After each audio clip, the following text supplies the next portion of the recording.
Hello, ladies and gentlemen. This is producer Andy here. Just wanted to give you a quick update on the restaurant before the show. As many of you know, we've been closed down and remodeling and reorganizing the business for the last few months. Well, now the wait is over and the Wildflower is back. But some things have changed. Instead of traditional come in and sit down dining, we've pivoted to more of a grab and go model. Keep in mind, that doesn't mean you can't sit down on our back patio and enjoy a meal, but you're free to also take that food home. Those who come to Wildflower for wine aren't left out either. Over half our retail space is dedicated to presenting the best wines around. At the end of the day, while some things have had to change, we have the same great food, the same great wine, and the same great people here to help you. We have online ordering available for curbside pickup at wildflowermason.com. And if you have any questions, feel free to give us a call at 513-492-7514. Or come in and see us at good old 207 East Main Street in Mason, Ohio. Thank you. Be good. Be safe. Now on with the show.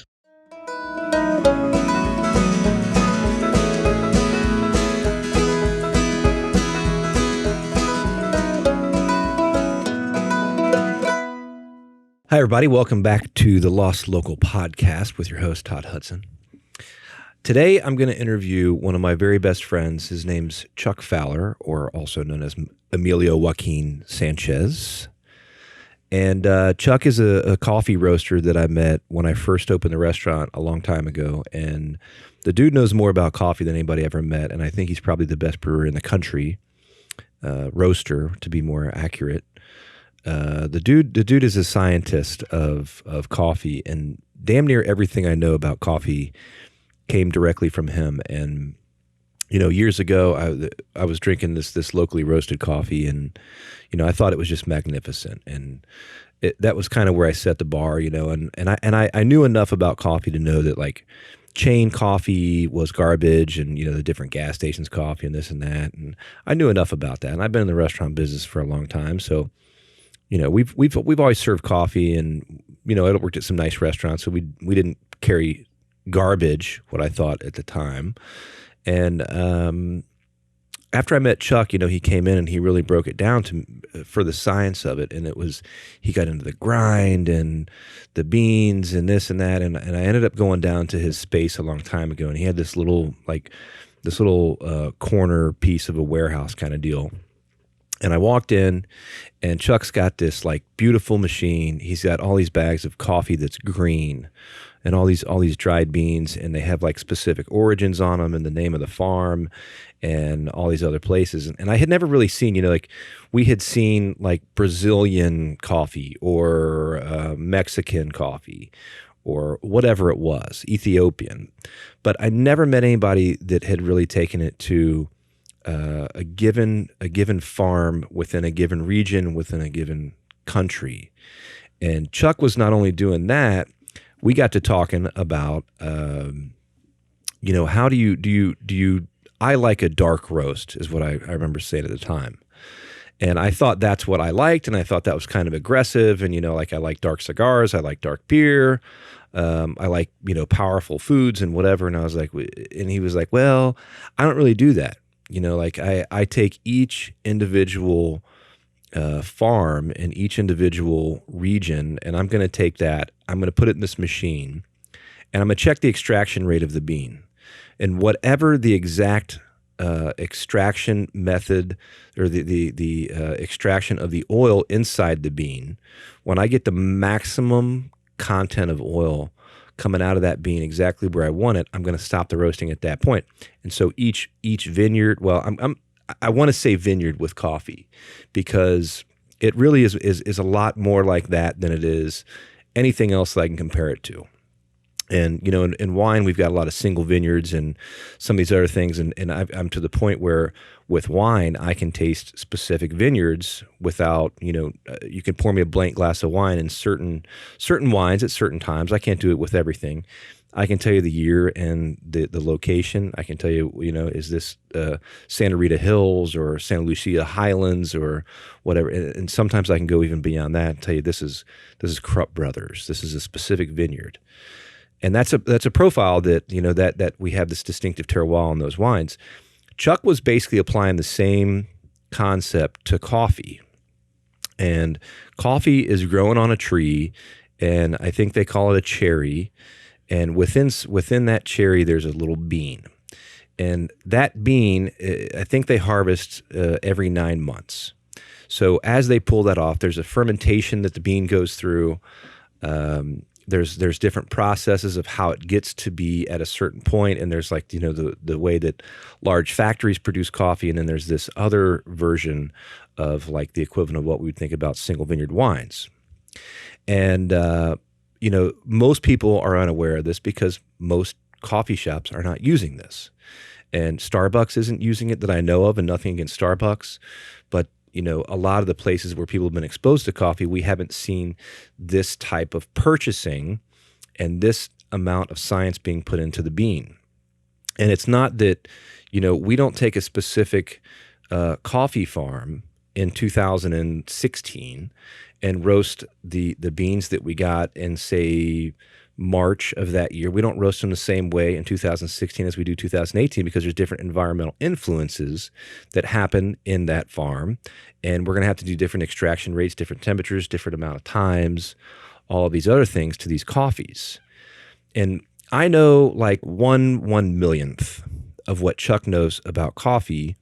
And there's so much more involved between the labor and how much money that you spend, and how much of that money goes back to the actual farm, and what are we supporting with our dollars. And, the problem is that when we buy these agricultural products or these food products from other countries, we don't really know what we're supporting with that. And we have the option to do that. And although you may only spend a couple dollars on a cup of coffee or an espresso cappuccino, those are significant numbers, and like Starbucks is all over the entire world, and it's one of the most successful companies in the history of mankind. So the amount of dollars that they can control is a really significant number. So I wanted to sit with Chuck and chat with him for a little bit about some of the finer details and let him give it to you about why we should care about coffee and what are the things that we should know. And I know almost all of you probably drink coffee almost every day. So let me kick it off by introducing Chuck Pfahler.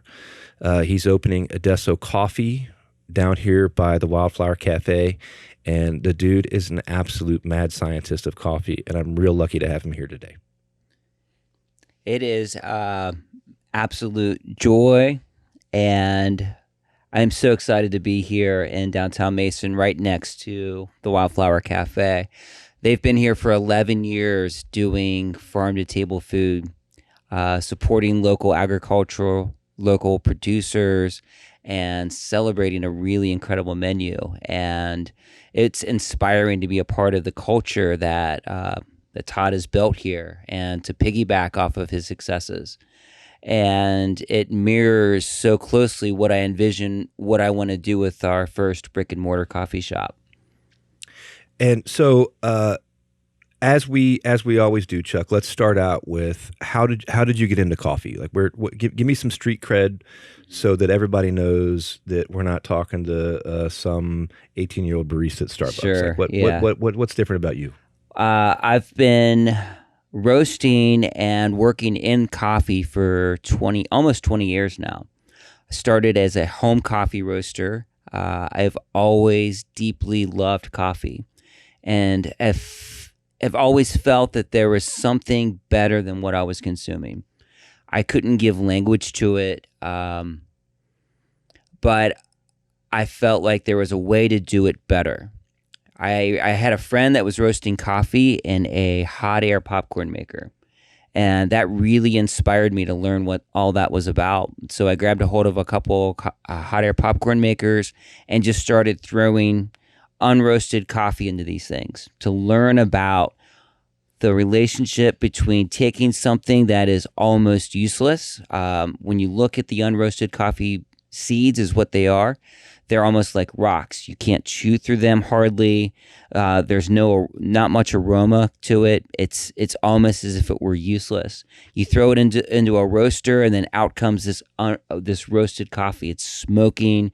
It has substance and structure. You can brew it and extract it. It has flavor. What is the relationship between what you do between the seed to the cup? And that began my whole journey. It really started to transform when I got a hold of a Whirly Pop and I started roasting coffee. I created spreadsheets and started studying time temperature relationships. I purchased my first full bag of coffee, which is 150 pounds of a coffee from Costa Rica. It was the Juan Venus estate, and just roasted that one coffee over and over incessantly, trying to find the best relationship between time and temperature and extraction, and felt like I landed on something that I was really excited about, and something just transformed within me that I could bring out the beauty of what was trapped inside through the roasting process. Now, correct me if I'm wrong, but at some point in your life, were you or were you not answering the telephone when people dial the 1-800 number to talk about their shitty coffee from some large corporation? Yes. And I think that is just absolutely amazing. Yes, I was getting calls from people who needed service on their coffee urinals, and would Did help you say them. urinal? Somebody actually called and said, my coffee urinal is broken. Hell yes. It probably was basically a coffee urinal. And I had that job for a really long time. And when I was doing that, I was figuring out how to roast and bring out the best flavors of the coffee. And then you were, 15 years ago, you started your own company. That's right. And you sold that Yes. like 5 years ago. 5 years ago. And then now, and it's just now 2020. Yes. And we're about to fire up Adesso any Adesso day Coffee. now. That's right. Any day now. And so what does Adesso mean again? Adesso in Italian means now.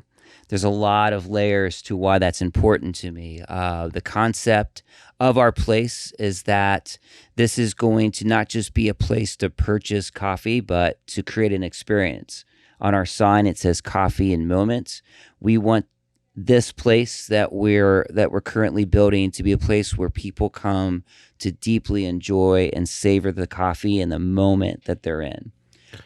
You know, the last podcast Kip and I did, we were talking about the importance of the human connection. You know, the what people, and I think you're on that same boat as us, and a lot of people that are involved in this artisan food movement like we are, that the product of what we're producing, yes, that's important. The service that we're doing is important, but another background, a huge piece of the background is creating that moment when people come in and sit down and they feel something in their bones, basically, right? And like, I still remember the first time I was not a cappuccino drinker, and I thought, dude, why do people waste their money on cappuccinos? Like, I like a good cup of coffee, and this is like when I was kind of getting hip to I had been drinking your coffee for a while and whatever. And I went down to this farmer's market, which is like not the most convenient place for a guy to set up all this high-tech shit and to have a generator and, to power all this equipment. A lot of that pulls a lot of amps, and, you've got to work with this water temperature. You've got, refrigerators you've got to bring, all this other stuff. And this dude blew my mind on what a cappuccino could be. And that was the first moment. And I remember exactly at Hyde Park. I remember exactly drinking that cappuccino, and that changed my concept of what espresso is. And, the sad thing is that 99% of the time you go out and you get I don't even know that mediocre is a good word for there's all these machines, even in the really fancy restaurants. There's all these machines that are automated, that people are buying these, essentially Keurigs, and the manufacturer gives you the machine for free as long as you buy the coffee. And it's this, I don't even know how that's like financially viable for these companies to do that. But, you go into these restaurants where you're paying $70 for a steak, and, it's $1 million building, multi-million-dollar building. And then they bring out like some, factory produced coffee and some powdered espresso compressed into some Keurig bullshit. And I feel like that's so disconnected of why do we not care? Like, you've got your silverware game tight, you got your service tight, you've got your linens and all the other shit tight, and then and you're selling like $1,000 bottles of wine, and then somebody orders a cup of coffee for $5 and you give them shit. Yeah. That's, know? for me, has been one of the biggest disconnects that I've observed in the restaurant industry, where the last thing typically on your palate when you leave is often the coffee. And it's not the same quality and message that you're conveying across the board with every other menu item. It's inconsistent. Yeah. And that's kind of, when we first met, I wanted to make sure that, when we were changing the menu every day and we were doing all this other stuff, and kind of when we opened, we were doing breakfast, brunch, and lunch, and we tried to do this coffee thing, and I bought some beater ass espresso machine that I don't know ever worked, and I was by myself, and I wasn't really set up. I didn't know anything about coffee, but hell, no one does. No.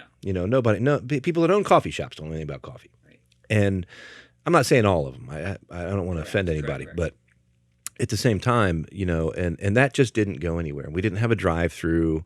I wasn't.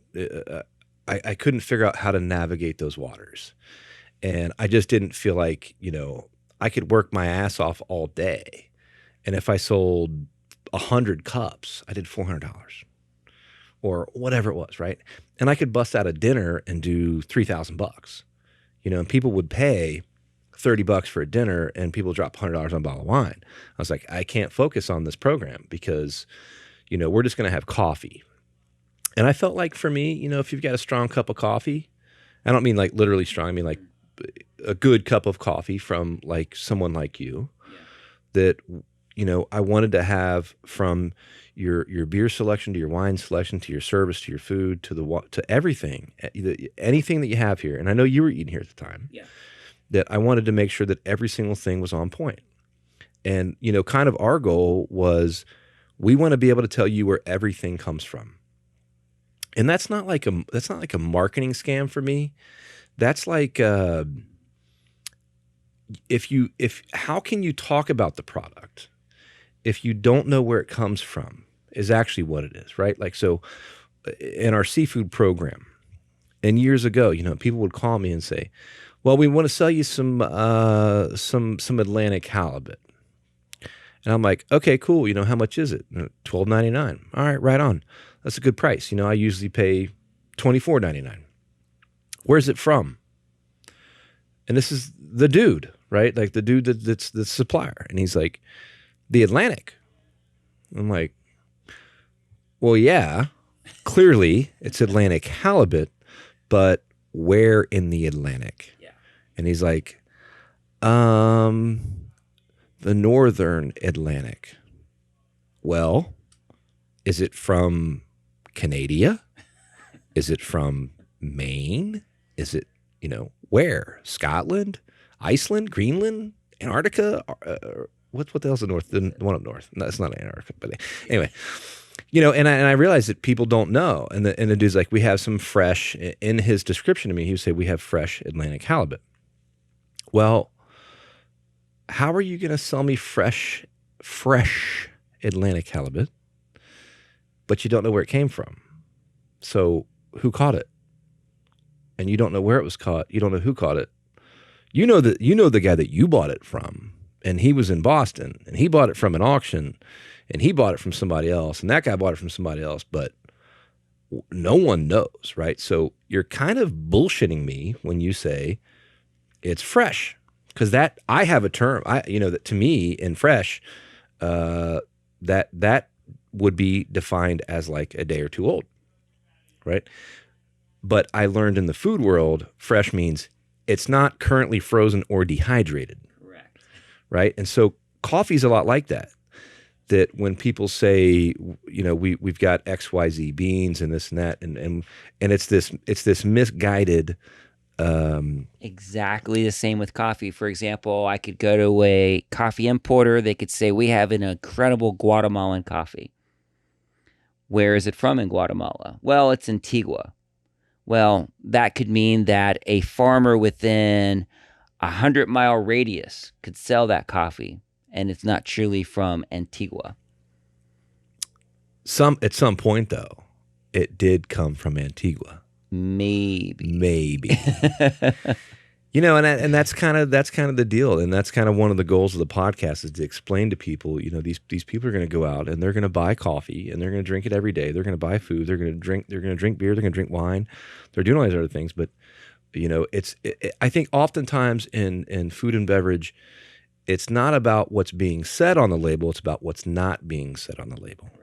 So when the label says dark roast, all right, explain light, medium, dark. These are misguided paradigms that we should not select coffee by. You're just talking about the length of time that coffee is in the coffee roaster. It's just really the color of the bean, right? Color of the bean, which can be very deceptive. Like some coffees, like a Sumatran, can be darker in color than what it actually is. So if you take a Sumatran to what we would define as a dark roast, you have stripped it of its varietal complexity. Is that where you think like some coffee places you go in, some large national chains that are all over the country, all over the world, and a lot of people say the coffee tastes burnt. It is. Do you think that's because their goal is to say we're making a dark roast coffee? Yes. So they're just basically... It's, if you look at Italy, for example, you've got this disparity. You've seen this in cuisine. There's a difference between Northern Italian cuisine and Southern Italian cuisine. Same thing with coffee. No tomatoes up north. Right. No garlic up north. Exactly. We have this in coffee. So Northern Italian style espresso is going to be lighter in color, lighter roast. Southern Italian espresso is traditionally darker and oily. And some of these chains has been inspired by Southern Italian expressions and have taken that over to America and has replicated that style of espresso. Now, and Italy is like the home of espresso? The birthplace of espresso. The espresso machine was created in Milan in Italy. When was that? So that's going to be in the early 1900s. And it was actually, were they making espresso before that, like that little mocha deal that I had years ago? Similar. So the first espresso machines were only able to achieve 2 bar of pressure. Those mocha pots could only create coffee brewed at 2 bar of pressure. That's not what we would define as espresso today. But when and that's like the PSI, almost like the pressure bar inside. Of pressure, the bar of pressure. Okay. Atmospheric bars. And so when we were able to break that threshold to 9 bar of atmospheric pressure, now all of a sudden we have crema for the first time in human history. Now we have what we know today as espresso. And so what is everybody knows the crema, but what is actually the crema? The sweetness, the sugars, the complexity, the flavors that comes out of taking coffee and applying that pressure to it. It's a small amount of coffee brewed at a short amount of time at 9 bar of pressure or more. Almost like a real advanced version of an Instant Pot. Mm-hmm. Exactly. Which I am a huge fan of, believe it or not. I like the Instant Pot. All right, so when I met Chuck and he's pulling these beans out, and the bean is green, right? A greenish color. We call them green beans in the coffee world. So that means they're at that point they are harvested, they're dried, and they're fermented. That's correct. And it is fermentation that largely drives the flavor profile of coffee. So it is critical that we understand what fermentation method that we have before us to know how to handle the coffee. And so when you buy from these these smaller farmers or these co-ops that you're buying from, they're going to explain to you the type of fermentation that it went through. Yes, and oftentimes they might, and the best farms will oftentimes have multiple processing methods. They may have a wash process, natural processed, honey processed, and then there's even advanced fermentation techniques of employing carbonic maceration that they've employed from the wine industry. So what would be at that point? Is there any differences between like that and like a Maxwell house or something like that? Like how they do the fermentation process? 100%. And that's more of a chemical. Different paradigms of approach where an individual farm dealing with a micro lot is not going to blend in a cheaper Robusta coffee to enhance profits, but they're going to deal with the Arabica coffees that are on their farms and employ different fermentation techniques. So Arabica and what's the other one? Robusta. So everything is one or the other, right? Correct. Much like wine is either Vitis labrusca or Vitis vinifera, European or American, native to either one. And Arabica is higher elevation. All specialty coffee will be Arabica coffee varietals, and within that, you've got different species of Arabica trees. So I mean, it is so close to wine, it's insane, Yes. you know. And like, I don't know that people even realize like the how important. And I think, you know, we've had these lactobacillus infused yogurts and whatever that have been popular, in this gut health thing that happened like 10 years ago. That's all fermentation processes, right? Yes. Like that's part of that is that's bacterial enzymes and whatever that are occurring naturally in raw milk that we're reproducing in a lab and then re-injecting back in. But this whole gut health thing, and we know that's directly tied to a lot of fermented foods and sprouted foods and all these other things. And I think it's really important that people understand, you know, you have to have some of this fermentation food in your diet pretty much every day. Yes.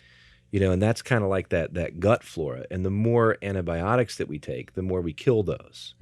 So there are upsides. And you've mentioned before about wine versus coffee that there's actually more like flavonoids or something. Correct. I mean, if you look at the flavor wheel of coffee, it has twice the amount of flavors than wine does.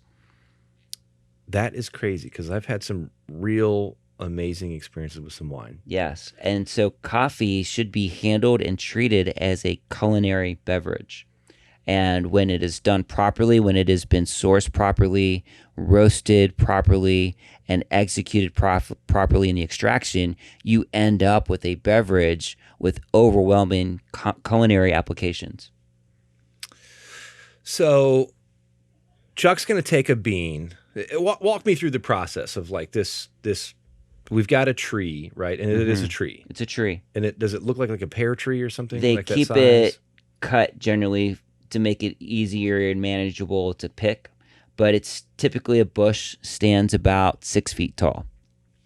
And it's 9 months from the time that bud Like a break little occurs baby. through. Is that technically a fruit? It's a fruit. So coffee's a fruit. So And what we consume is the seed from that fruit.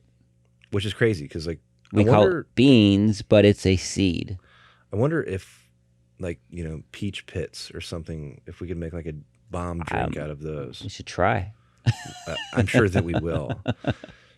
So you explained to me this extraction thing, and I remember when I bought your beans, it was the first time I had seen beans that had oil on them. And like the bag would kind of be saturated sometimes in oil. Like it looked like somebody spilled something on it. And that moment so the oil is like inside the bean, and based on the temperature and the amount of time that you're going to blast it, your goal the goal is to extract that oil out of the bean. I'm not really focusing on oils, but the development of the bean itself for optimal extraction.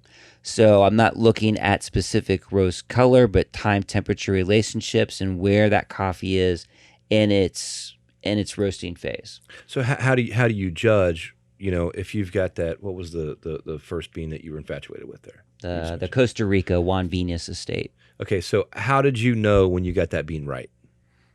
Did you have like a scientific this is really, method? really important. It is both employing both scientific methods and it's art. It's trusting your palate and making every decision based on what you get in the cup. And that has been the mantra of every decision I've ever made in coffee, from roasting to brewing to doing pour overs, manual brew methods, and espresso. Every decision has been judged by the final result. And if something is off, you go back and you tweak it so that the end result is something that you're shooting for. So, that's the same way I feel about food. And I think, winemakers, great winemakers are the same way that I think there is this, we are so immersed in, following the scientific data and these other things. And I know that we can trace these things, like, Yeah. we can trace whether a tomato that you grew in your backyard that tastes delicious, we can trace the nutrient content and compare that to one bought at a store that was harvested, a month before, underripe, and so on. I'm not saying that doesn't exist, but I think what's more important than that is that our palate is able to decipher more than that, right? Yes. And it's like my dad used to say, you want to put a level on when you're hanging a painting on your wall or a picture on your wall, and you want to put a level on it, right? And you're trying to get this deal right, and you put little sticky pads on the back and the other shit to get it. It's a pet peeve of mine. That's what I'm kind of talking about. So, or whatever you're doing around your home and you're fixing your home, and my dad would always say, dude, get your wife and have her stand back against the other wall and look at it and tell you when it's right. And even within that bubble on your level, there is a little bit of play in that bubble. Yes. And your eye is better to perceive what appears level because your floor may not be level. That wall may not be square. And this building is almost 120 years old. Nothing is level in here. No. And so you can level whatever you want, and it actually looks odd because the restroom actually isn't square and level. But you wouldn't know that because everything's off by a hair, right? And it's kind of that same concept of, if your heart says it's right, we don't need to look at a computer and say it's right. No. We need to try it, right? And there are, even within that, that we were talking about. Chuck and I drank this wine called 100 Acre, and what was that? Deep time. And this is a $630 bottle of wine at the time. It's 100. So we had four of us that we had one glass apiece. It was $145 or $150 a glass or something like that, which is insane, right? That we're drinking this. And this is like a random Tuesday afternoon that we decided to open this bottle. But I've had 100 Acre a lot, and dude's pretty much on top of his game. Yeah. And we opened this bottle and poured it, and I'm like, this smells like coffee. And I've never had that in a wine. I've never had a wine that flat out smelled like a great cup of coffee. And it didn't taste like coffee at all. There was like very no coffee, right? And this is big. It's in barrel for 5 years. And there are these connections between, whiskey, bourbon, vodkas. There's all these connections where at some point it's touching wood, it's touching sugar, there's a roast to it. It's coming in contact with something that was charred or smoked or whatever it was. So between coffee and wine and whiskey and these other things, there are these similar connections. Yes. The coffee's being roasted at a temperature, and there's some smoke being produced. Correct. Inside of a wine barrel, they're charring that, and there's some smoke produced there. Yes. And there's some char there, right? So, and then that's how we get to whiskey, is that those are charred on the inside, and that's where you get your color and so on, right? Similar in beer. Yes. Right? When we roast malt, we sprout barley, and after it's sprouted, we call it malt, and we throw that in a roaster, much like a coffee bean, and we take it to a specific color. Right? And we've got different types of malt within that. It's much like coffee. Yes. Right? And so I don't think people realize that there is this connection between all the things that are fun in the world. Yes. Like, the coffees and the wines, whatever. But you can't rely too heavily on the science, and you can't rely too heavily on the art. It has to be this connection between these two worlds. Well, and there's this piece of it too that, like that 100 Acre wine that we had, or the Krupp brothers used to own Stagecoach Vineyard. Yes. And that's one of the wines that I think it's because when I was first got into not when I first got into this, but when I was first able to drink legally, and I'm working at some restaurants where I was doing the wine lists and whatever, and I just fell in love with that wine, and I drank a ton of it, and it was like, you know, $50-$60 a bottle, and I worked for a very generous guy at the time. He was a huge asshole, but he let me drink wine, and you know, for some reason I just fell in love with that wine, and I don't know if it was the moment or what created that, but I remembered that vineyard. So now, 15 years later, someone opens a wine, pours it for me here at the restaurant.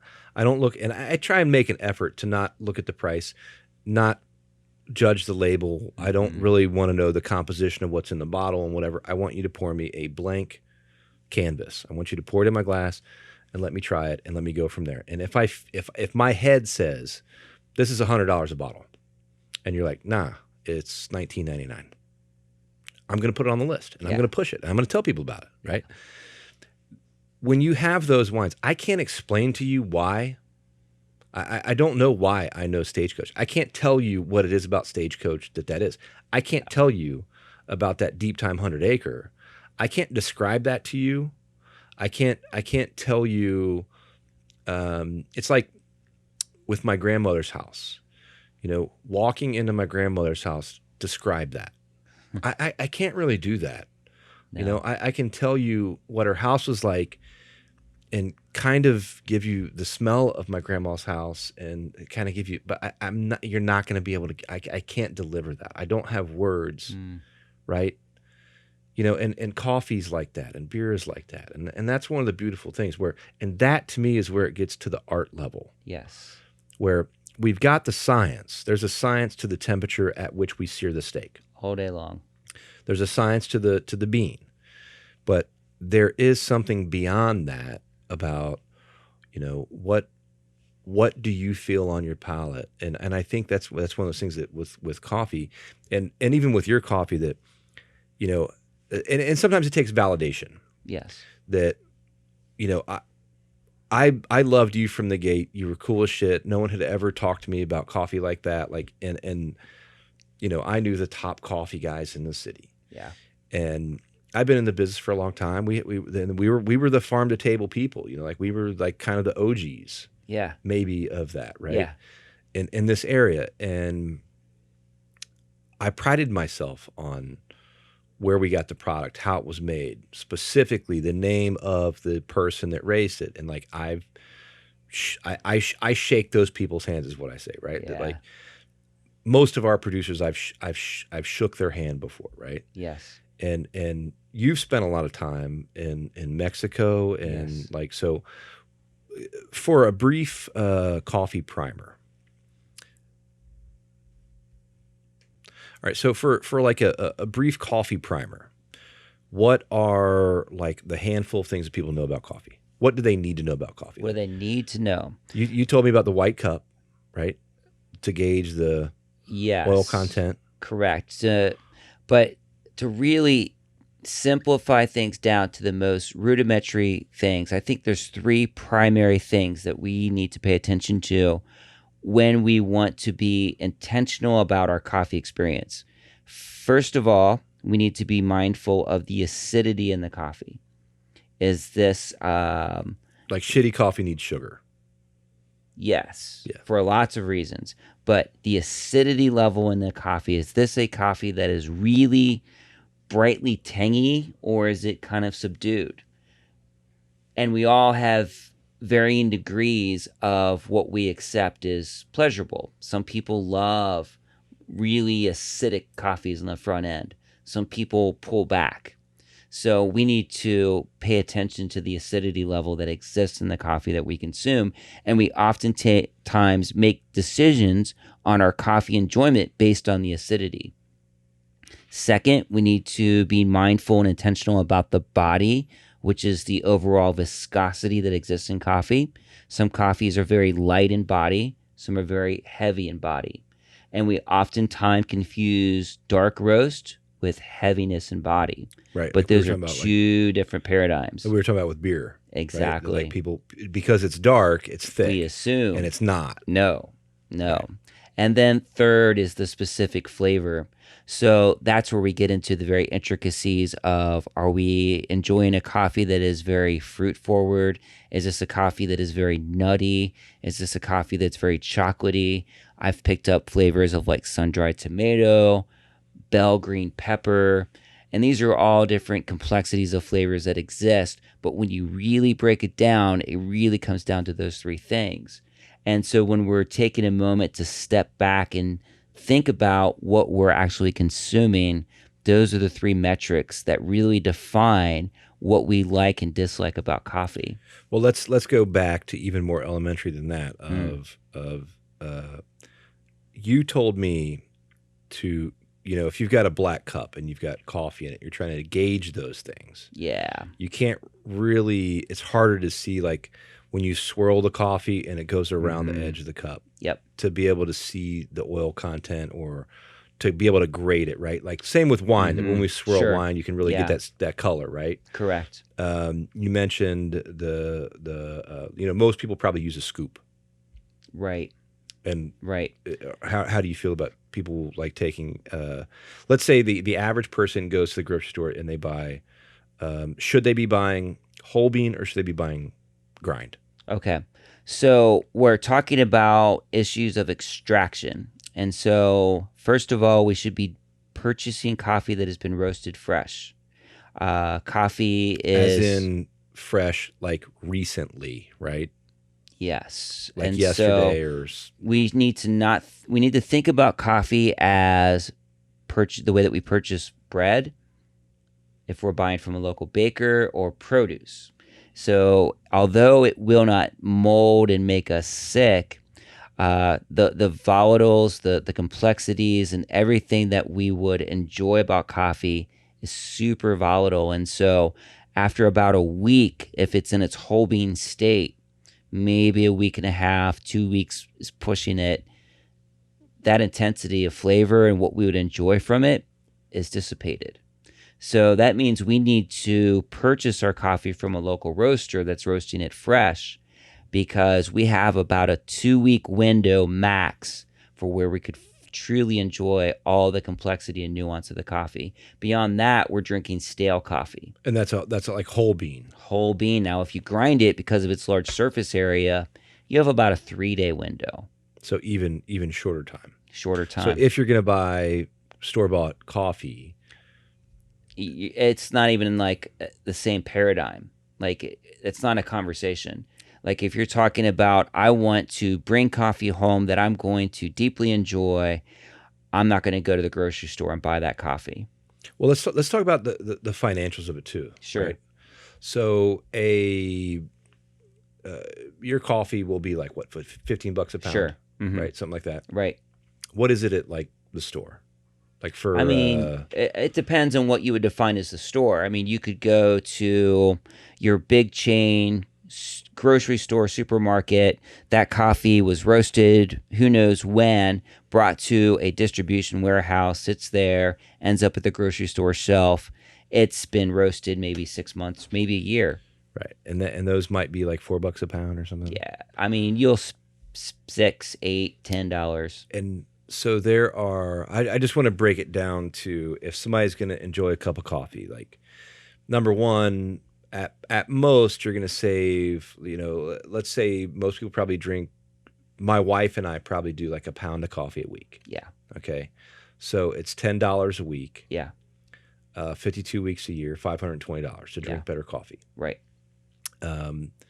If you drink a lot of coffee every day, we drink a pot every day. My wife and I, before we do any of this, the first thing we do, I may not get out of bed. I'm going to pretend like I'm sleeping. Yeah. Until Jenna gets up and has a cup, and I can smell the coffee, and then I'm like, oh shit, I'm awake now, and don't tell her. So there's that part, right? And that's like the shittiest coffee in the world. Yes. That's like Walmart, $4.99 a pound. Yes. Whatever it is, right?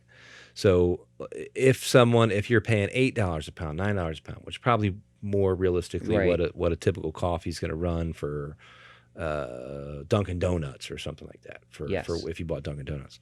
So you're really talking about $5. So you're talking about like essentially another $200 a year for two people. So $100 a person a year, right? Now, one of the things I always say about food, when people say, well, I can't afford to eat local all the time. I can't afford to, and those people, those are people that we're probably never going to be able to convince otherwise. Sure. But, they think that they're going to not be able to pay their mortgage one day because they bought a fresh tomato. Right. And then you look out in the parking lot and they're driving a Benz, or they're living in a $400,000 or $500,000 house, which in Cincinnati is pretty significant home. Right. I mean, you can buy a $100,000 house here, and it's a nice house, right? Like my last house was a $120,000 house. Right. So, but it's funny that, my priorities have always been the opposite, that I wanted to be able to afford my home and my cars, and I put my money into the things that I'm consuming every day. Yes. Right? Like I want to eat well, I want to drink well, I want to do all these other things, and I do have a little bit of a habit of loving cars. Yes. But, and I like cash in my bank account, just like everybody else does, right? So when someone buys a home, okay, and they're like, house is listed for $500, we offered the guy $490 and he took it, we're excited. All right, well, your mortgage payment is for $4,200. $4,200 a month, right? Divide that by 30. And then your car payment, right, is hell, $800 a month. Yeah. For one person. Your wife's driving another one. That's another $600, $700, $800 there. These are used cars even. Yeah. Right. And if just comparing apples to apples here, I want to give people the real breakdown of it. Yeah. So when those people turn around, and I'm not saying those people are rich per se. There's a lot of folks like that. They're doing damn fine, right? And even people with $200,000 houses and $25,000 cars. It's the math isn't that different. But yet for some reason they turn around and they're like, I can't afford the $15 a pound coffee.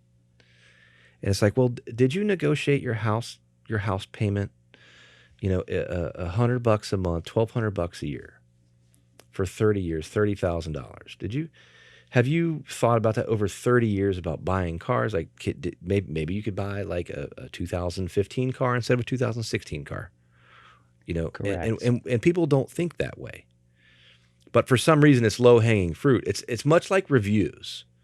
You type in, if you're dying of cancer and you get on the internet and you look up cancer doctors. Yeah. You know how many reviews there are for cancer doctors in Cincinnati? I bet collectively total, they have 1/10 of the reviews that my 50-seat restaurant has. And they're cancer doctors. And those are people that literally are either going to save your life or not. But, if you come in here and eat for $10, you leave a review. But you go have a $195,000 surgery from some dude at the hospital, you don't leave a review. You don't leave a review for the hospital. You don't leave one for the nurse. No. I think that's crazy, right? Yeah. And I've looked up all this because we get so many reviews. We've got, 5,000 reviews. And we get it all the time. Almost every day we get reviews. And I just think it's ironic that, over $25, somebody's going to spend whatever, a half an hour of their time leaving this review. And they don't for the car dealer, for the guy that built their house, for all this other shit. And I'm not a big fan of reviews. No. And we're like 4.9 out of 5 stars on everything. Yeah. So I'm not complaining because I do a shitty job. No. And I get bad reviews, But so when let's say even within that pound of $15 a pound, let's call it $15.99 a pound to make it easy. It's $1 an ounce. Yeah.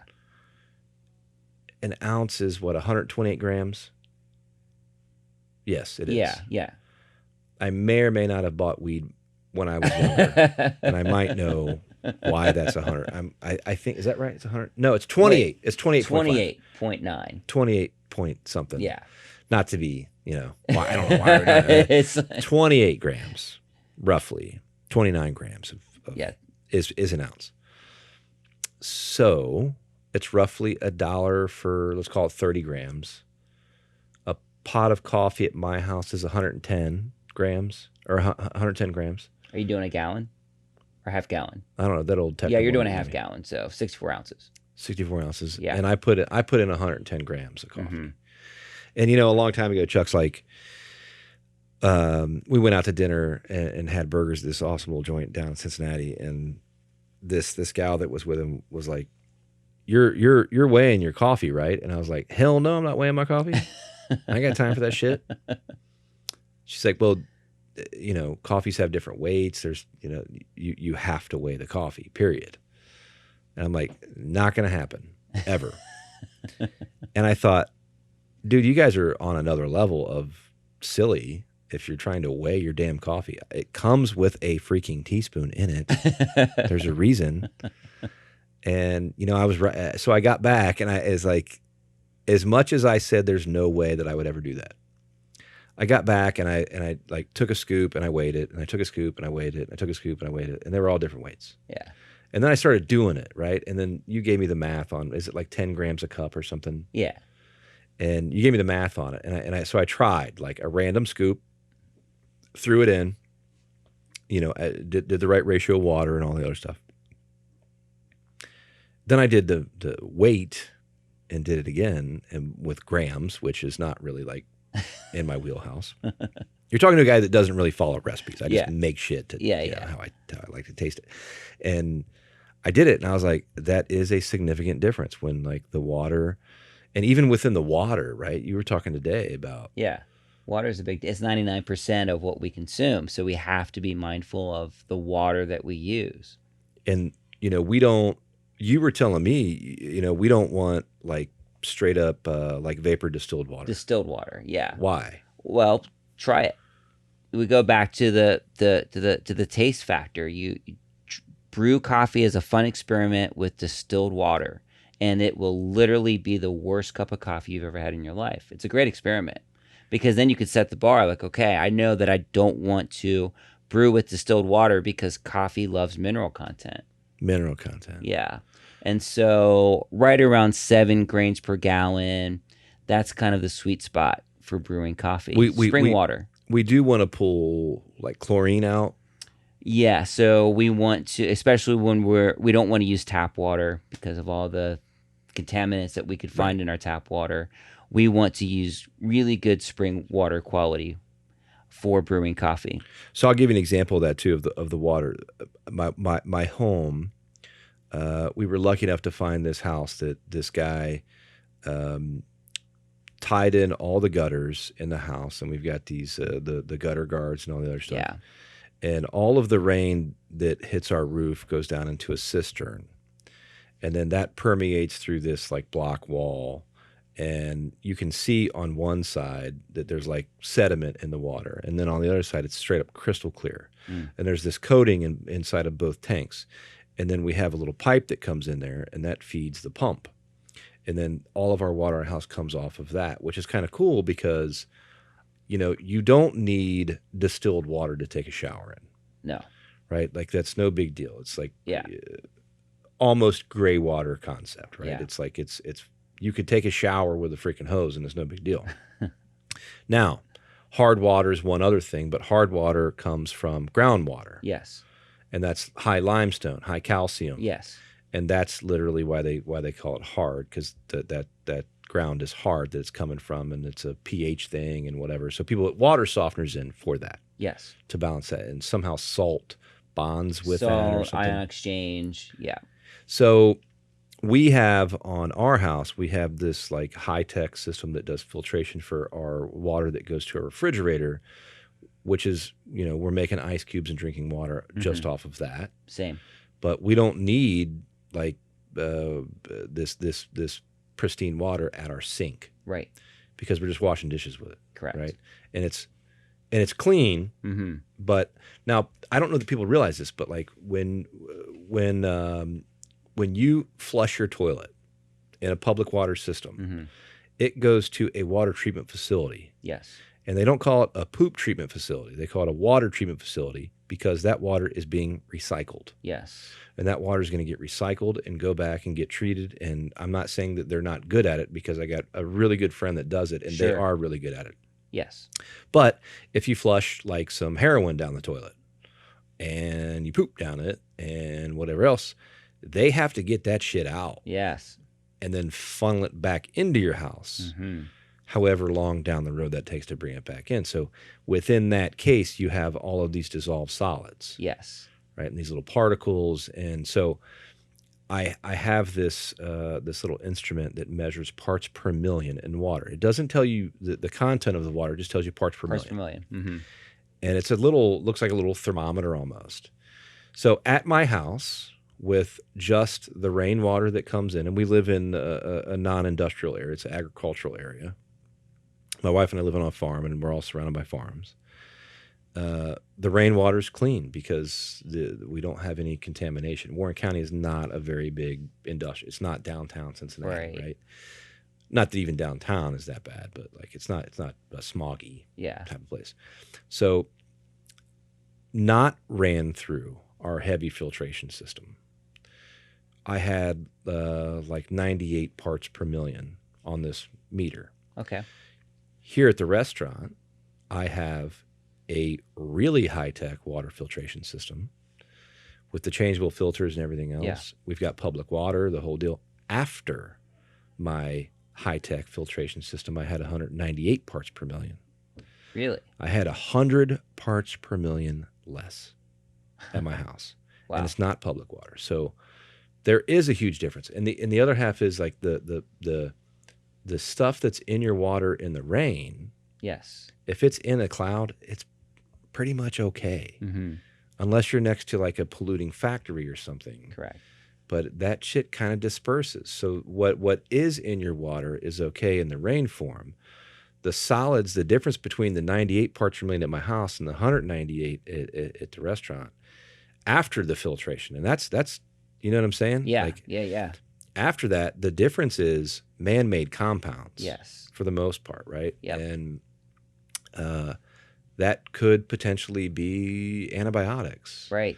opioids, all these other things. So as you go through, it is important to filter those waters that's going into your body. Correct. But at the same time, you can also become nutrient deficient if you filter everything out of the water. Yes. You want mineral content. Coffee loves it. You're gonna love it, and it's better for your body. And we need like some of those metals, right? Yes. I think that's like iron Mm-hmm. is in your water, and like some of this other stuff. We don't really have another way to get iron. Right. Like it's in meat maybe, but it's not really in a lot of stuff. Yeah. So what he's saying is that you know these compounds are they need something to bond to, and when your water has nothing in it, it's got nowhere. Terrible. The coffee itself has to bond. So we got to leave some things in there, and we're going to try and do that intentionally. And you can buy these water filters that are some of them are just chlorine, right? Like sediment and chlorine. If it's a carbon only, for example, like a Brita filter, traditionally is just going to be a carbon filter only, where it's just going to strip out just a little bit, but you'll need a little bit something more heavy duty. That can kind of like, and that's like the kind of the micron level. Is that what that is? Exactly. Yeah. So as you buy these water filters, you can look at the micron level, and like 5 microns, 10 microns. That's telling you how much stuff it's going to allow through. And I think chlorine must just be like a bigger particle or something. For some reason, it's easier to filter. To strip it out. All like the cheap filters will always filter out chlorine. Yes. And what's crazy is when you start drinking that water, like at our house, you start drinking rainwater that's ran through a UV light system that doesn't have chlorine in it. You start tasting other waters, and it tastes like pool water. You tell. And so if your water tastes like pool water, the hardness has nothing to do with that. No. Like the calcium content's not relevant. No. The chlorine is still there whether you ran it through a water softener or not. Yeah. But if it's, and usually I think it's probably easier to smell chlorine Yes. than it is to taste. Immediately. But it kind of dries it out. You know, and the other half is we're not supposed to consume chlorine. Really? I know, it sounds crazy. We're not supposed to drink motor oil either. Okay. And that's solely there for sanitation. And we only have, as far as I know, UV light and chlorine are the only two ways to kill certain strains of bacteria. Yeah. And I think a lot of water treatment facilities incorporate both. And when they have these big open pits, that's because they're letting the sun cook the water. And they've got a methodology there. But so keep in mind, water. We're not talking about water softeners, and we're not saying reverse osmosis. Yeah, it's one method to do it. That takes everything out. Right? Everything out, and then typically you dose things back in to bring it up to where you want to land. So you kind of got to be conscious of that. And this isn't expensive stuff. Like you can get a pretty decent filter for like $100. Sure. I mean, you could buy something that's like a Brita filter that's going to bring you to where you want to be, which again is going to be spring water quality. You're looking for a target range of about 7 grains per gallon. And it's important too for me to mention that, if you think that you're not taking antibiotics, but you're drinking public water, you're probably mistaken. Yeah. If you think that there's a movie coming out soon about Teflon, that there's a lawyer from Cincinnati that worked at Taft that sued DuPont. It's going to be it's supposed to be like maybe Oscar winning or whatever else. But I served coffee for that movie. You did? You did? I did. Yeah.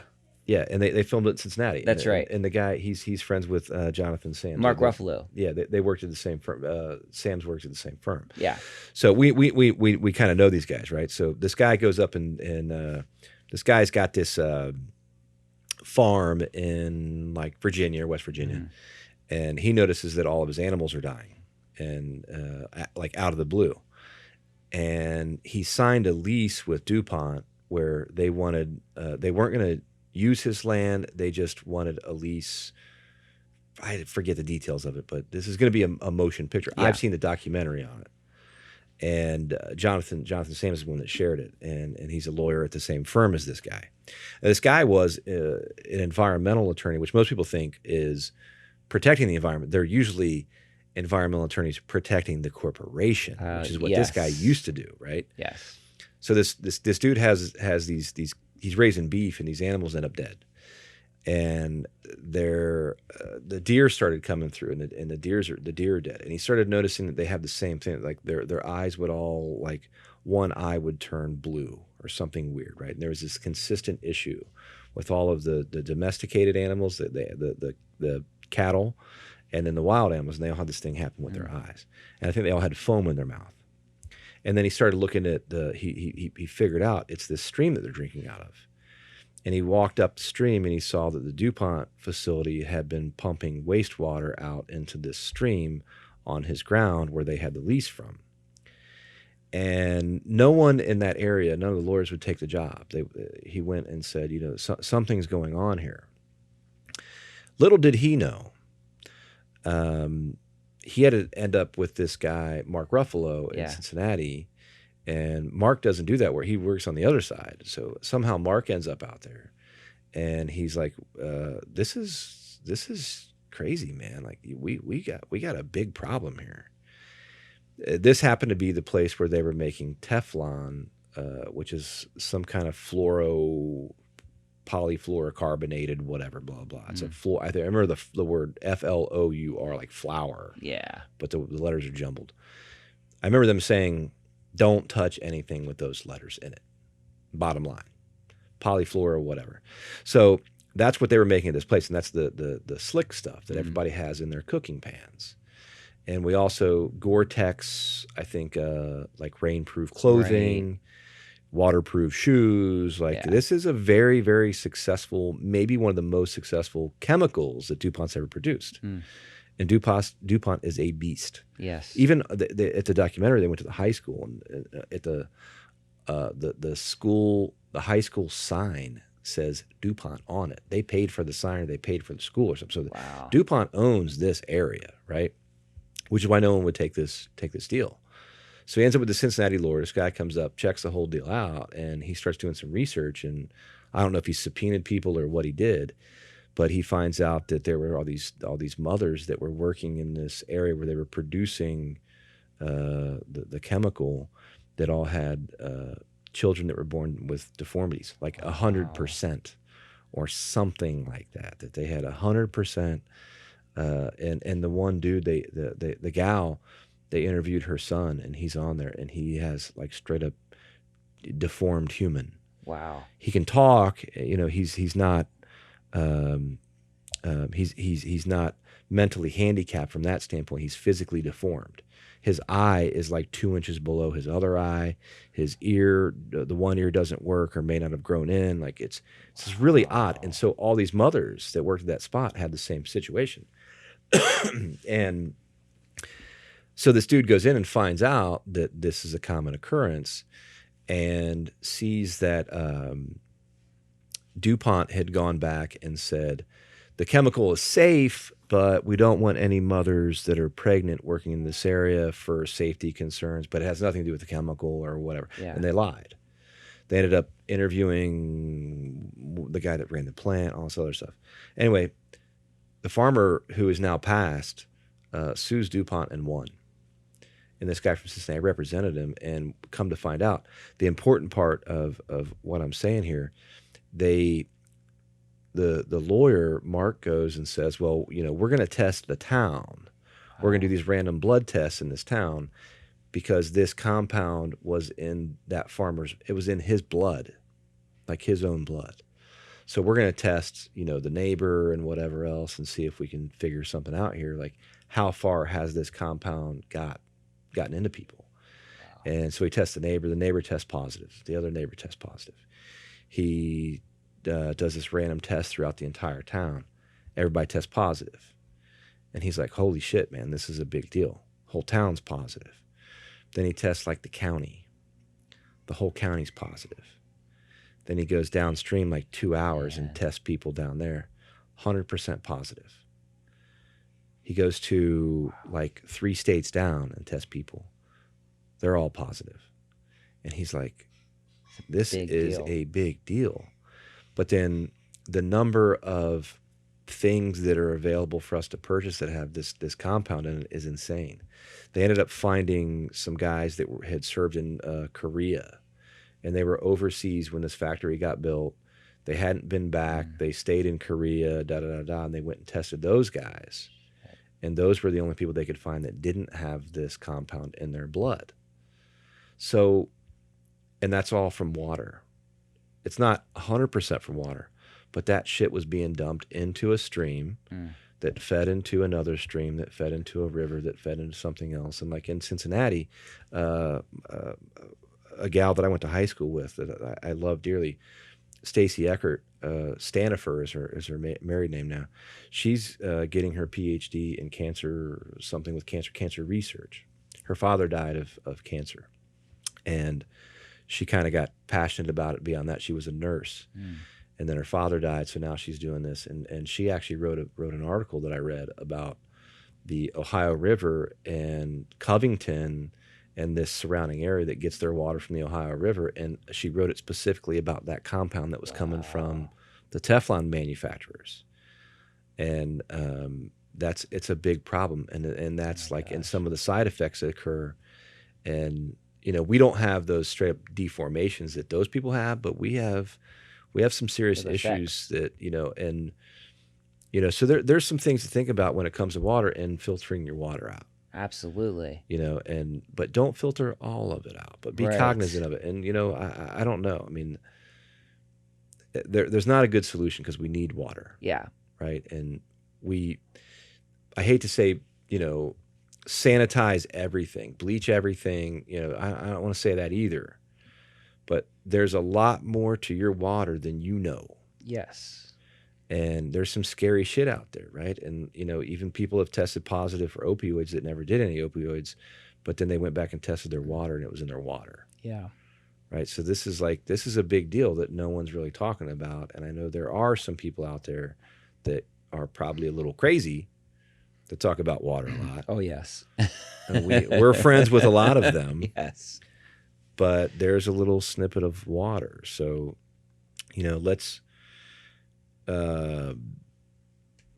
So the important things about coffee for me, good brewer, right? Yes, good brewer, which is directly tied to the temperature at which you're brewing your coffee. Should be brewed between 195 and 205. A lot of inferior coffee makers just don't have the mechanics to reach that or sustain that level. They don't get that hot. Well, for example, if you're putting the water from your tap into your coffee brewer, that calcium and magnesium will corrode the heating elements and will degrade its performance. You might have started at 190. You're probably brewing at 170 over time. And that's like the little white powder that gets on the metal that kind of bonds with the metal. So the brewer, and I have the Technivorm and I love it. I think the best coffee brewer that's out and there. That's like at Williams Sonoma and probably online and whatever exactly. else. That is a badass brewer. And we use that here for a long time. The one that I have in my house now is the original one that we had here 12 years ago. It'll just brew and brew and brew. I've done thousands of pots of coffee. And we were using it we probably brewed 6 times, 7 times a day here. Use it for catering events. It is rugged. So like a shitty coffee maker versus a Technivorm's like $200-$300. Yeah, exactly. Maybe. Yeah. And like depending on what model. A shitty one's $100. Yeah, like so you buy enough shitty coffee brewers, you've bought several Technivorms. Yeah, and I mean I've had the same one for like 12 years, and I don't have any intent. I clean it, and I buy that descaling stuff, which is really removing calcium, is what descaling is. Yeah, just mineral composition. And to the specific of why that one's better, it has that proper temperature, and it does that little blast of water right out of the gate. Yeah, it's got that really nice spray head that goes over the bed of coffee. It's a 9-hole spray head, so just gently lets the water go over the bed of coffee for just optimal development. And as you watch that brewer work, it does this initial boom, and it jacks the coffee full of water, and then it doesn't do anything for a minute. Yeah, and it just saturates the coffee in the filter. Yeah, and then it comes back in a minute later, and it starts just trickling like kind of like random rainwater. Yes, and you'll see this buildup of liquid where it's the water is coming up almost to the top of the filter, and then it drains. And then more water comes in, and it does it again. And I remember you explained that to me about you can't just push water right through coffee and it happens. Exactly. It needs to like kind of breathe it in and breathe it out. There's a methodology behind it. Yes. Yeah. And so if you can find, I don't know of any other brewers that do that on the residential level. Right. But if you can find one that does that, I'm cool with that. But it kind of needs to like kind of soak in, give it a minute, like, really anything in life. To me, the longer the better. The more effort you put in, like the harder it is to do, the better the result. Better is probably returns. at the end of the day. So it does that whole deal. The filters we just order them on Amazon. They're not expensive. No, it's a great machine. Yeah.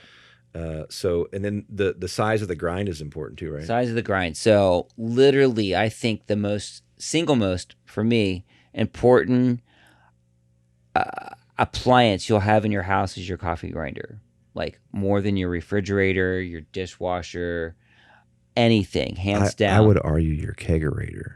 Even your kegerator.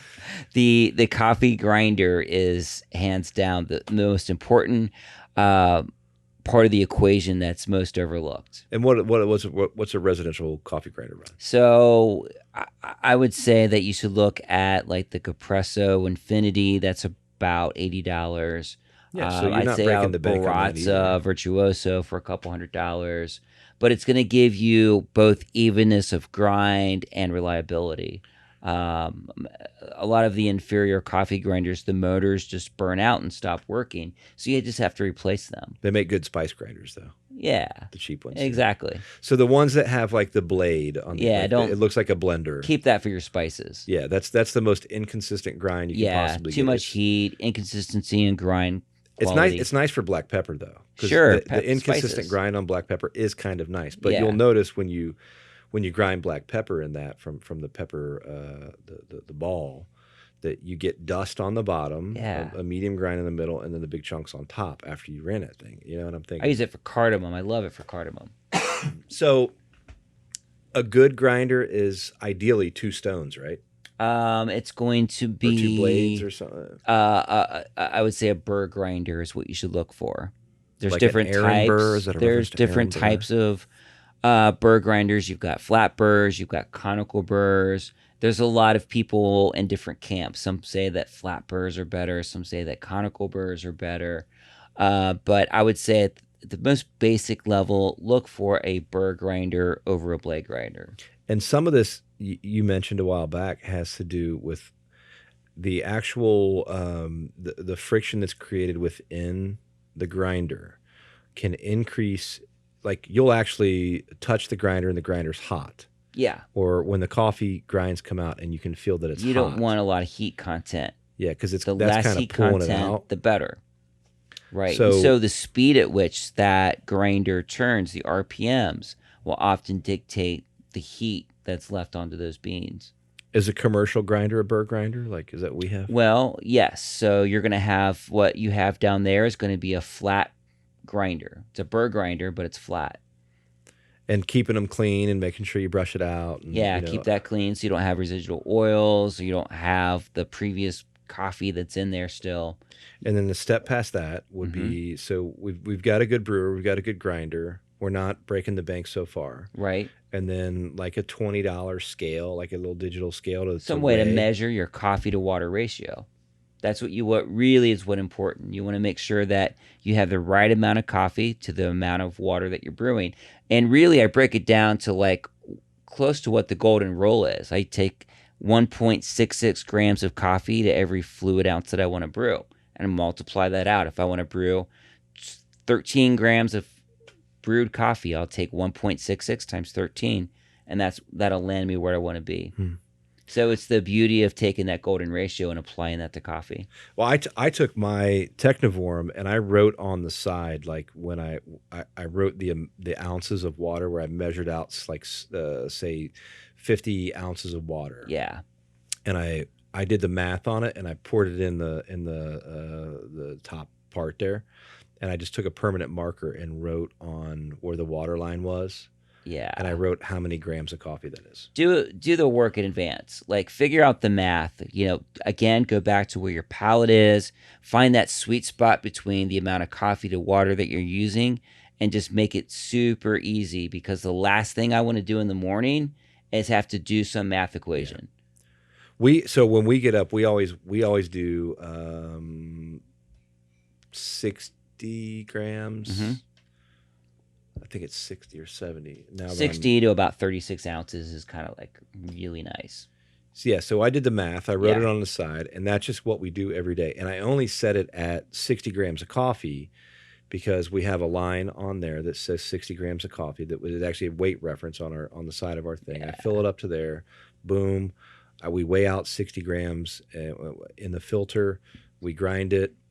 We set it up there, and we hit the button. And I do that because I'm a chef. Yeah. And I don't like loss. Mm-hmm. And I started watching, if we brewed 70 grams, there was always like, a one finger thickness of coffee left in the pot. Mm-hmm. And I'm like, well, we're wasting coffee. Yeah. And we do it every day. So if I wanted to justify spending more money on coffee, I should brew the exact amount that I'm going to consume. No waste. And no waste on it, right? Yep. And so there's one way that people can justify. If you brew Spending a whole more. pot of coffee every day and you're not weighing it out and you're doing these other things, you are wasting You coffee. are wasting. And so within that, you're probably wasting as much money as you could do as paying for good locally roasted coffee. 100%. Fair trade. Yeah. Is that do we need to buy fair trade? I think it's the easy solution. Like, it's easy to look at a bag with a label on it and assume that, okay, now I've done my good deed for the day. But in reality, when you purchase fair trade coffee, most of those earnings and profits go to the retailers. It's a great way to monitor the relationship between the fair trade labeling organization and the cooperative, but the payment from the cooperative to the individual farmer that picks it, or the harvester. So you have a lot of migrant workers that travel a circuit during the harvest periods. There's no real checks and balances between that cooperative and the person that's actually doing the work and picking the cherries.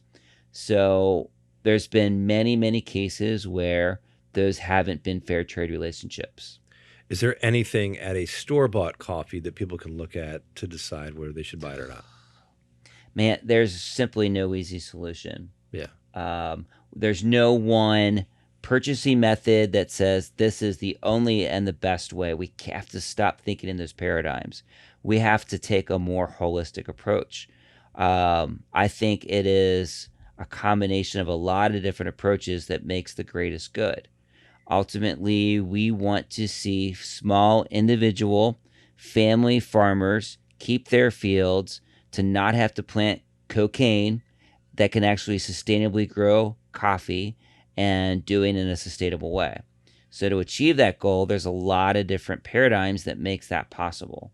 The easiest way being go into a guy like you, shake your hand, and say, where are you getting a coffee? Like, I kind of care. And I feel like my job is to be a reflection and a conduit of these small individual family farms. And I want to support them. In my best interest is for them to produce the greatest level of quality possible, so that I, in turn, can bring that quality back to you as the consumer. You get a better cup of coffee, they get more money, and I get the opportunity to project that and to serve the highest level of quality possible. And see, that's one of the commonalities between me, you, Kip, and people that do what we do. Good breweries, good winemakers. When you're in my shoes as a chef and a restaurateur, you have to, if the goal is to provide the best food possible, right? Mm-hmm. I can get some Chinese chicken delivered here. It's processed in China, maybe raised somewhere else. I can get that, and it's just like what everybody else serves, right? And I can make money on that. I can make a good money. I can make good money on that, and I can make a living doing that. But compared to buying a pasture raised bird from an heirloom Sam Steiner that I was buying something like that where it's hands down a different product that you can taste on your tongue. My function is that I want to find those products. Now, when you do those things, like with grass-fed beef with Kip, that I buy grass-fed beef from my buddy Kip there that's been on the show. There's not a million of those guys out there. No. There's not a million people raising pasture raised that. There's not a million coffee farmer. You can't just make a phone call and buy coffee from some dude in Ecuador. No. It's a very relationship heavy thing that you and I both do. Mm-hmm. And when we're sitting here building our business around this entire concept of we do the best quality possible in the entire world. Yeah. And I'm not bringing it in from some person that I've never met in Europe. These are people that I have relationships with. And I have relationships with people that I talk to 3 times a week that I've never met in person, but I talk to them 3 times a week for 10 years. Yeah. And that kind of works too. But I have been to some of those locations, just like you have. Yeah. And when you're in our shoes, it's really important that we keep those people in business, because that's what that's our supplier, right? Like if the guy that's making the engine blocks for Ford F-150s, if he goes out of business and there's not anybody else to do it, Ford ain't making no more trucks. No, it's done. And that's kind of the wheelhouse that we're in, is that we have to find a happy ground of people that can provide us something at a reasonable cost. We can turn around and do our thing with it and make a reasonable profit off of that. And when it's all said and done, it has to be done in a reasonable price that consumers are willing to pay. Yep. And that's not, we can't do that. We can't do any of that stuff for $1. We can't do, that. But I'm not competing with those people. You're not competing with those people. This is what we do is for people that give a shit. Yeah. And the other half is that this is this like telephone game of your dollar, that you go to work and you do whatever you do and you work for a big company or you're a lawyer or doctor or whatever you do.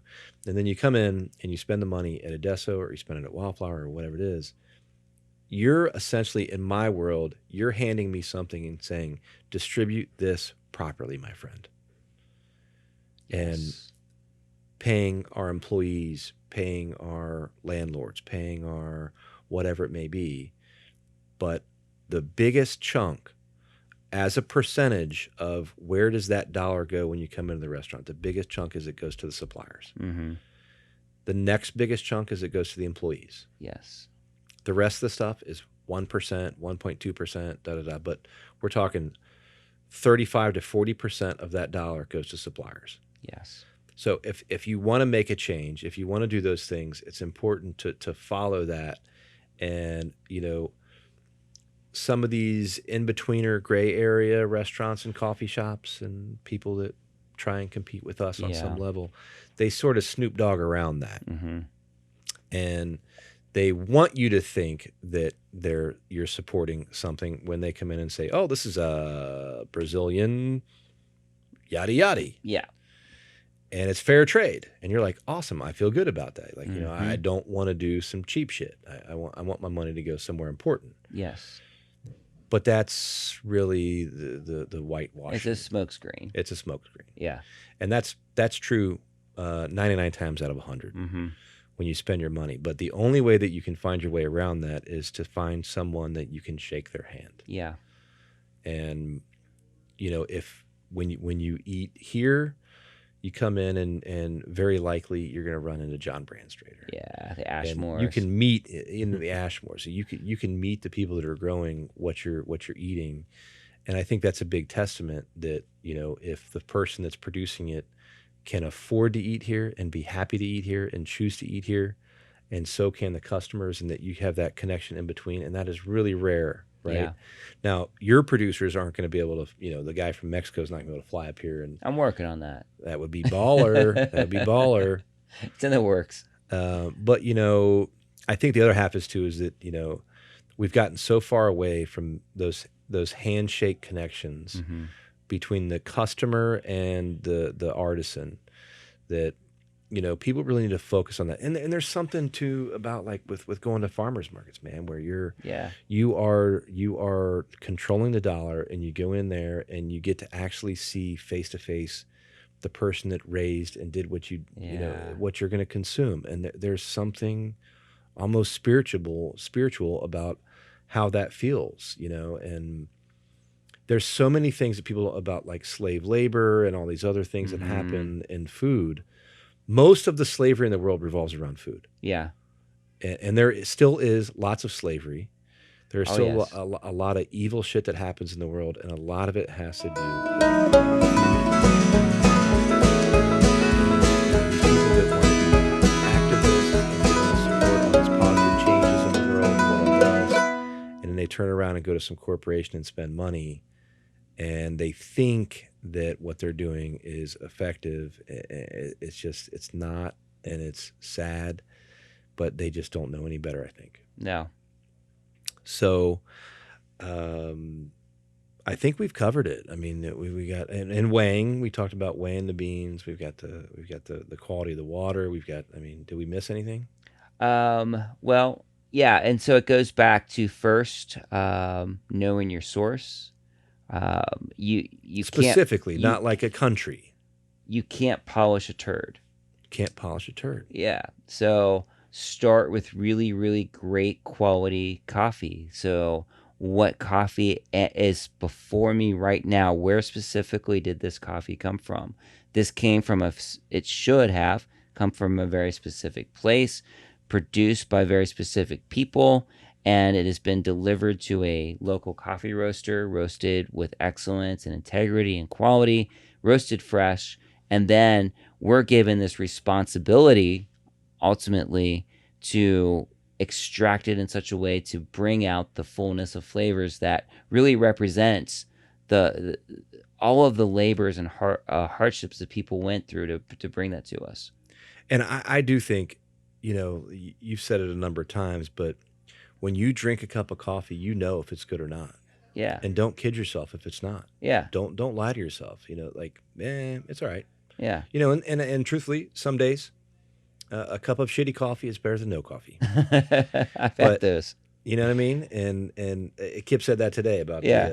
Right.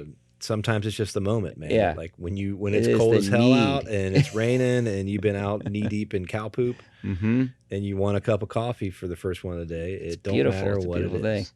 is. But you know, if you know it's good, it's good. You know, and like Yeah. and I would encourage people to seek that out and just do it one time. And if you're not hip to it, you're not hip to it. But Yeah. I had Chuck's coffee and I thought, I have hands down, I've never had any coffee like this. I had that cappuccino, you know, a year later or whatever, that blew my mind. And I did not understand cappuccino before that. I didn't get the whole craze of the espresso movement deal. Then I went to Chicago, and there's a great group of guys, Intelligentsia, Yeah. out of Chicago, and there was this really, in my mind, really high end chefs group that I'm a member of called Chefs Collaborative. We had our annual conference there, and we had Intelligentsia doing the coffee, and these are allegedly the best coffee roasters in the country, right? I mean, Yeah. like probably the highest rated. Of course. And they were awesome. And I think, you know, I'm drinking coffee there, and I'm thinking to myself, I'm not sure that this is better than Chuck. And you know, I had that in my head. I drank that coffee every day. I went there. I didn't want to say Chuck's the best because I hadn't had the rest. And you know, in all honesty, I haven't had the top 50 coffees in the country. I've had everything available around here, but I had that, and I came back and I bought some Intelligentsia. I went to some restaurants that served Intelligentsia, and Intelligentsia is really good. Yeah. And maybe they're comparable, but I have had mind-blowing coffee from Chuck. So, and the truth is, I've had those two coffees, and I've never had any coffee close to those two. Yeah. I've on that scale. Mm-hmm. I have a first place and a second place, and the next one down the list is like 27th. Yeah. and I'm not exactly sure what that one was, but the rest of them are 27 through 100. Mm-hmm. So if you can go out and try and find whether it's Intelligentsia, which is they're all over the country. Do you know anybody on the West Coast? Well, Intelligentsia, of course, has a presence on the West Coast. Well, then we'll just go with Intelligentsia. So, you know, go try at a great shop from somebody that knows what they're doing. If you're out west, if you're down south, if you're in Canada, what have you, go find a great shop with somebody like Chuck that knows what they're doing, and try and, you know, if you can, particularly, I mean, if you can find like someone that's telling you the exact estate that it came from. Yeah. And try it and give it a shot, you know. And I mean, the worst case scenario, you're out $4 and you got like a coffee that's a 7 out of 10 instead of a 10 out of 10. Yeah. But do that. And I think once you've got that, you'll get hip to that idea. And particularly with the cappuccino is a whole nother level. Yes. Like, you know, coffee's awesome. And Yes. I'm full on a coffee addict, but Espresso is a whole other animal. espresso is a whole nother. But, you know, honestly, like at the home level, one of our missions at the shop is really connecting people to our food sources. And one of the ways that we do that is through education. And so we are dedicating a whole portion of our space to workshops and classes. So buy coffee from us, come and experience one of our workshops. We will walk you through and just kind of demystify. It's really simple. It does not cost a lot of money. And it is really, really, really easy for you to brew amazing coffee at home. We'll walk you through all of that. If you want to learn more about brewing espresso at home, we got you. We'll walk you through that. We'll teach you how to do latte art, and we'll teach you the easiest methods to brew coffee in the most incredible way at home. Maybe we can do some videos of that sometime. We can come over and visit again, and we'll do some videos and put them online in case anybody's not local. And you want to check it out. 100%. Will you be mailing coffee to anybody if they want to do that? Or you know, I'm all about getting great coffee into people's hands, so we can easily make that happen. We'll figure that out. Okay, right. Yes. On. Well, thanks for listening again, you guys. It's always a pleasure to have you, and big thanks to Chuck. I'm looking forward to having a new neighbor down here, and There's nobody in the coffee world I would rather have, and there's very few people on the planet that I would rather have join me down here in my little in my journey. And I hope to see you guys soon. If you're down here, you should check out Adesso. What is the 20? Are you 200s for the address? We are. I have to. You don't know. You fucking. I've had 3 beers. I threw 7 beers. No, 125 East Main Street. 125 East Main. I'm 207, so he's right next to me. Yeah. 125 East Main Street. 125 East Main Street. Mason, Ohio, 45040. Do you have a phone number? Actually, I just set up. I literally just set up a dedicated phone number for our business. So you please call us. Area code 513-445-2889. And is it adesso.com or? Adessoisnow.com. Adesso is now. ADESSO isnow.com. Much love. You guys have a great week. Stay strong. Keep eating good, living good, enjoy your life, and we will see you next time.